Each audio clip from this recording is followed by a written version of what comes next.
Hello મિત્રો, સ્વાગત છે તમારું આપણા નવા મિની બ્લોગમાં. તો આપણે જઈએ છીએ જીરું લેવા. ઘઉંના શીડ હાલે છે. અહીં જો ઘઉં છે બધા. ઘઉં પાકવાની તૈયારી છે, પીરા પડતા જાય છે. આ આપણા ઘઉંનો વ્યૂ છે, પણ હનુમાન દાદા છે. અને જઈએ છીએ જીરું લેવા. જો ઘઉં પડી ગયા છે, પવન પાણી પાઈ દીધું. સામે જીરું છે જો. અને હું છું કેવો લાગુ આવી ગયા છે જીરામાં. જીરું નાનું જીરું છે, થોડુંક પાછળથી વાવ્યું હતું. આટલો જો જીરું પાછળથી વાવ્યું હતું છે, એવું લીલું છે, બહુ લાગતું નથી જીરામાં કઈ વરો એવું. લઈશું ધીમે ધીમે. સામે મોટું જીરું છે, અડધું લઈ લીધું છે અને અડધું બાકી છે. આ જો તડકો થઈ ગયો, જીરું લઈ લીધું, તડકો થઈ ગયો. આ જો ધુંગલા કરી નાખ્યા, ભૂકા કાઢી નાખ્યો, તડકો છે.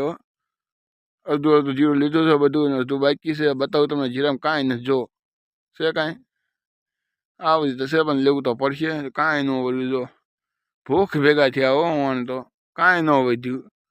આટલું લઈ લીધું છે અને આ બાજુ તો જીરું લેવાનું બાકી છે, પણ કાંઈ દેખાય હાવ બધું સાફ થઈ ગયું. શું કરશું? હમણાં મજા રાખે.